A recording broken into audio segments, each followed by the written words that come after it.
What's good, YouTube? It's your boy BMPJ here, and to all my existing subscribers, thank you guys for continuing to support me. To any new viewers, make sure you go and subscribe to me. Turn on post notifications so you don't miss any of my upcoming videos. I got some videos rolling out this week for y'all, and make sure to share this content with any of your friends, any close friends. And yeah, let's get to the video. No one talks about the fact that after a toxic relationship, you go through these cycles of desiring them more than anything in the world, and also simultaneously hating them and feeling guilty for it because you don't want to hate them out of the fact that you had love for them at one point, and you also don't want to feel like you want to be with them because you know how much they hurt you. And when you talk to people about it and they're like, how could you care about someone who hurt you so much?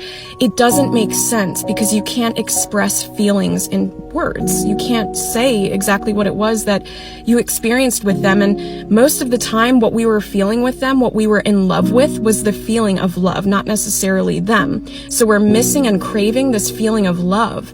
And it doesn't necessarily mean that they're the only person who can give it to us. It's just that our brain is confused and longing for something that we were used to feeling. It's so hard to get through that. And I promise you, everyone feels it. It's okay.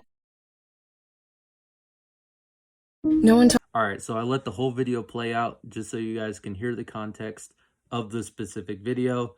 And I'm going to just give away my takeaway on it. This is just my opinion, not anyone else's. Yeah, let's get straight into it, man. So basically what I took away from the video is she is having a hard time forgiving herself for staying in a relationship that wasn't a good relationship. For instance, a toxic relationship. And I've noticed a lot of this in the beginning of basically these relationships, these early relationships, is they're not able to forgive themselves after a toxic relationship. And really the whole problem with most of these females and males, for instance, they can't get out of a relationship because they love them too much. And what in the past was in the past. You got to think like that. You got to think like the past is in the past. You can't go back to that. Well, you can, but it's in the past. If they just become toxic out of nowhere, that was them the whole time. They were tricking you basically.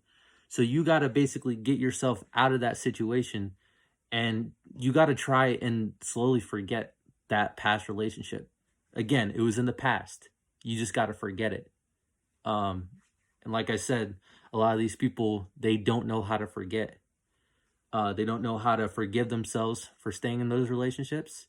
And that's what they got to do. They got to forgive themselves, because guess what? Once you out of that situation, you're out of it. There's nothing else you can do, right? There's nothing else. You just got to forgive yourself and move on.